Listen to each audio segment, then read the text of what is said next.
Hi, I'm Elizabeth. And I'm Cindy.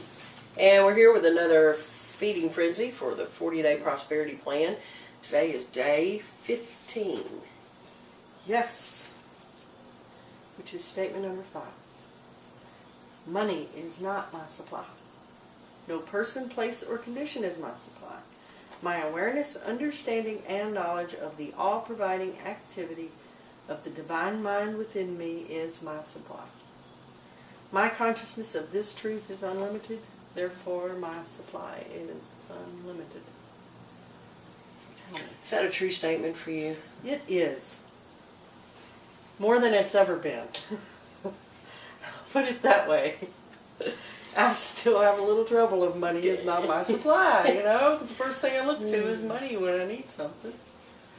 That's such a hard one in today's society and age.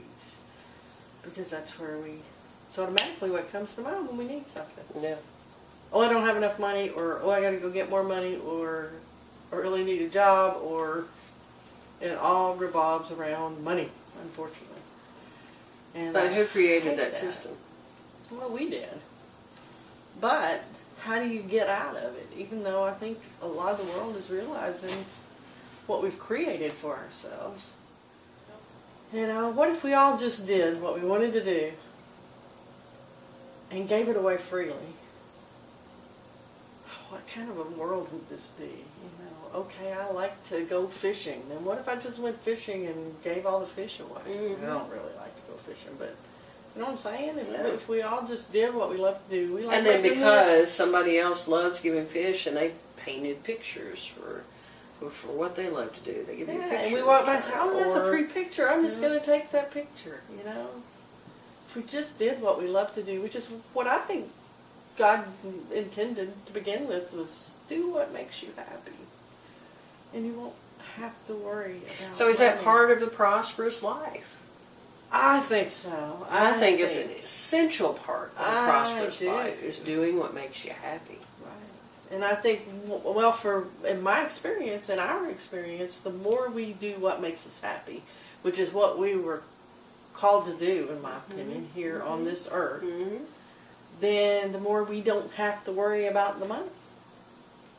And not just because more money comes in. That's not always been the experience. Well, that's not how it's returned a lot of times either. Right. It may be that people trade something with us, or a debt gets wiped out, or, you know, somebody gives us something that we were needing anyway. You know, it's just, it's not always in the form of money. Right. You know? Right. It's, not that it can't be. I mean, there's nothing wrong with money. I don't hate money. I love money. But our dependence on money, or the way we put money in front of everything else. Then in a society where money is, where we have placed the majority of our means of exchanging energy, and that's all it is, is an exchange of energy. You know, I have done something for you, and in exchange I have decided it's going to cost you this much money, so I have put a label on the energy that comes back to me. So I look at it this way: if I take the labels off the energy that I supply and the energy that I ask to return, how much more am I going to be willing to give, and how much more is going to return? Right. If I simply take the label off. So you and I started working on an exchange of energy basis, which is where we've seen the biggest and fastest growth in our prosperity. Not necessarily money. A lot of it is not returned that way. Now, some of it has, but a lot of it hasn't. Once we started taking labels off, it's going to cost you this much to do this, and started working simply out of the joy of doing it. We want to see you prosper. So we're going to put, you know, we're going to work as hard as we can work, or we're going to match your energy into making you as prosperous as you can be. Then how much more have we gotten back? Oh my goodness. By doing it that way. There's no way to measure it. And the funny thing to me, or the thing that's most mysterious to me, is that when we do that, and then if we do that for somebody who doesn't return that, we still get it from somewhere else. It doesn't necessarily have to be from the same place we were putting it in. However, I will say also that the people that don't return it, that my excitement goes away for continuing to put my energy there.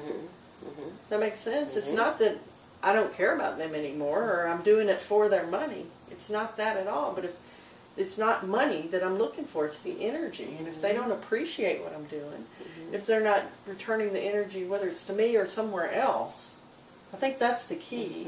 Is when we feed a need, we're feeding more need.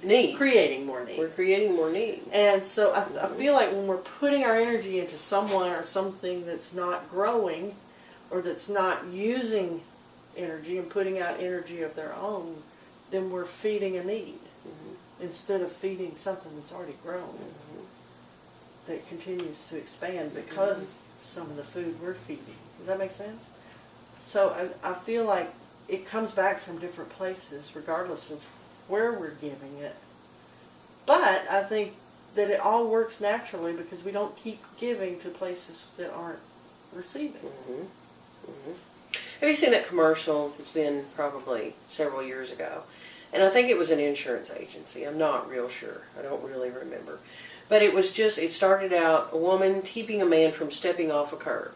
And if he had stepped off the curb, he would have gotten hit by a car. So she kept him from stepping off the curb. Well, that man later finds another man in order to help. And it just becomes like a domino system. Pay it forward thing. And it almost is like a pay it forward system. So she started out in energy there. And then at the end of the commercial, it comes back to her in a different form. It's not the same man. It's not repaid in the same way. But it's the same principle. Once I pay it forward, it's going to come back to me, regardless if it looks like money or a barter or someone keeping me off a curb or preventing me from getting this, that, or the other thing. It's going to come back if I can let go of how it has to look. Right. And where it comes from. Right. So I think you and I have found that we let go of a lot of our fear around money as soon as we let go of what it has to look like. Yeah. If I do this for you, if I build this website for you, whatever, we let go of it has to look like this dollar amount or it has to look like this exchange. Once we let go of that, we could let go of the worry of is the rate going to be paid? Are we going to be able to pay this? You know, that kind of thing. Right. But we've also learned to ask better. Is this mine to do? Instead of just taking every website that comes along or every client that comes along. It may not be a fit. It may not be a fit. It may be something that somebody else can help them do better than we can, or it may be something that we just don't click with. So how do you decide then? Guidance. I have to trust my guidance to say, yes, this is something that it's really a good fit. The personalities match. The energy feels right. I mean, the more I do it, the more it's a feeling of, this is something I really feel is mine to do. As soon as I go into meet a client, I usually know. Are we not on the same page? Is there tension in the room? Is the feeling just not good? Is the energy off? Yeah. You know? Yeah. And so I know from that. The more they talk, the more I get sparked of excitement. If I do get a spark of excitement about what they're doing. Or the ideas start flowing. Or you start seeing different avenues you could take and then we're throwing it back and forth. And then it becomes an exchange right there over the table. And I'm passionate about it. So that's where my passion guides it a lot of times. If it's something I'm excited about to help that person get out there, then that makes it a whole lot easier to do. If it's an idea that it's a good idea, it could be a great idea, but if it's not something I'm passionate about, I mean, most recently it was hunting and fishing and that kind of stuff. That there's nothing wrong with that, but it's not my passion. It's not something I'm interested in, and they're going to find somebody that is interested in that and that understands it a lot better. And can serve them better. And can serve them a whole lot better. And so it becomes a question of how can I serve you, rather than do we mesh or is this mine to do? Right. Can I serve here? It's become my new question. I like to say, am I going to help that person increase, or am I going to slow them down? I don't want to slow them down. That's not my goal. So if it's something that I can really, truly help them grow, then I want to be a part So, of it. I think the key in this one, when it says, money is not my supply, I had to open my consciousness to allow that there are other forms of supply other than money. Once I could let go of what it looks like when it comes back or leaves me, Yeah.